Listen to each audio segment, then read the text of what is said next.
So, buying your first home, it's a huge, exciting moment. But let's be real. The journey from scrolling through listings to actually holding those keys can be a little intimidating. It's filled with surprise costs and deadlines that seem to pop up out of nowhere.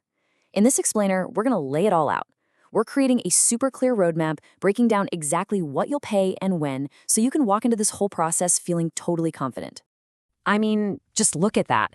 That dream of having your own front door, your own space. It's a powerful thing, right? It's more than just a house. It's the beginning of a whole new chapter.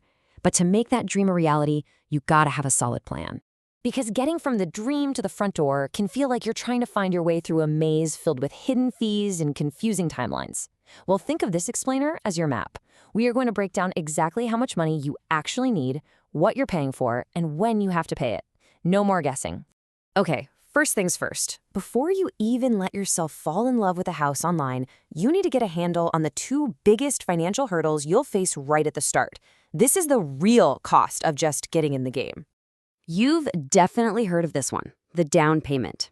The easiest way to think about it is as your initial investment in your home.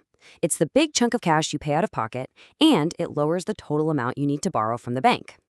Now, you might have heard that you absolutely need 20% down, but you know what? That's usually not the case anymore. Sure, hitting 20% helps you avoid something called private mortgage insurance, but there are tons of loan programs that allow for way, way less. Some even go as low as 0% down. That kind of flexibility really opens the door for a lot more people. All right, here is the one that really catches first-time buyers by surprise: closing costs. And let me be clear, these are not part of your down payment.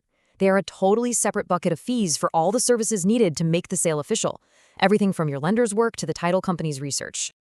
So how much are we talking about here? Well, a really good rule of thumb is to budget for about 2 to 6% of your loan amount. This is exactly why it's so important to save for more than just the down payment. These costs can be pretty big, and they are absolutely mandatory. So once you've got your savings goals figured out for the down payment and those closing costs, it's time for the next step.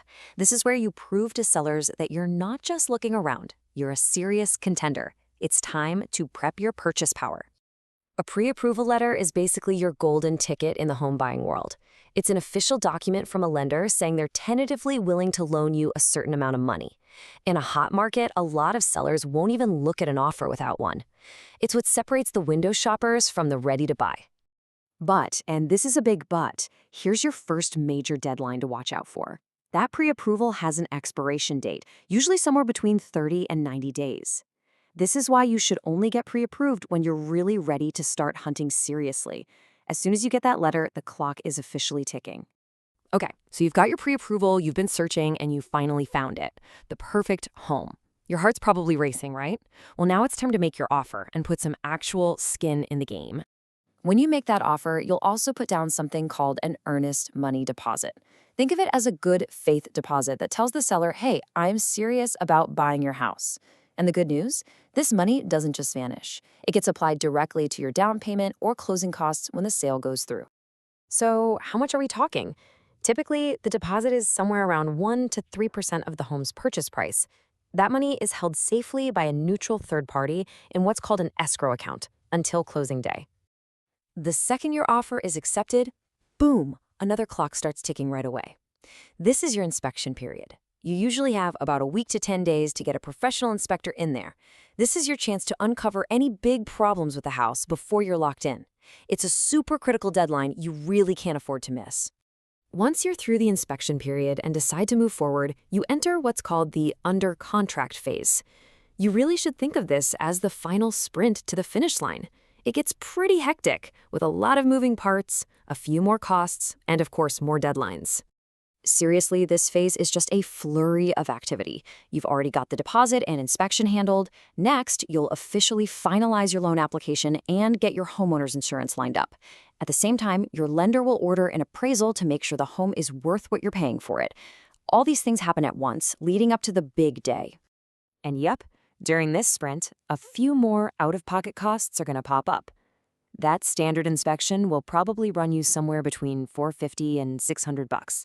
And depending on the house, you might need some specialized inspections too, like for termites or in older homes for lead-based paint. And each of those has its own price tag. Now, here's another deadline that can really trip people up: homeowners insurance. Your lender will not give you the final approval on your mortgage without proof that the property is insured. So, to avoid any last minute drama, you need to start shopping for quotes pretty much as soon as your offer is accepted. Don't wait on this. We are so close. You've made it through inspections, you've got your insurance, your loan is almost done. The very last step is understanding your final bill. That is, the exact amount of money you need to have ready on closing day. The final number you'll hear about is called your cash to close. It sounds kind of intimidating, but the math is actually pretty simple. It's your down payment plus your closing costs minus the earnest money you've already paid. You'll also see prepaids, which are just things like your first year of homeowners insurance or a few months of property taxes that you pay up front. So let's peek inside those closing costs again. A big chunk will be fees from your lender. You'll see line items for the appraisal, pulling your credit report, and fees for just creating and processing the loan itself. As you can see, they definitely add up. And then you've got title fees. The best way to think about these is as your peace of mind payment. A title company does a deep dive into the property's history to make sure no one else can come along later and claim it's theirs. So you're paying for that search, a settlement fee for handling all the final paperwork, and title insurance to protect you and the lender down the road. Now, here's a really important consumer protection. By law, you have to get a document called the closing disclosure at least 3 business days before your closing date. This thing is your final, itemized breakdown of every single cost. Read it carefully. It will tell you the exact, down-to-the-penny amount of money you need to have ready. This is it, your final financial deadline. So there you have it, a complete roadmap of the money you'll need and the timelines you'll face when buying a home. It's a lot, for sure, but it's not a mystery. Now that you have a clear picture of the what, the when, and the how much, what's your first step going to be?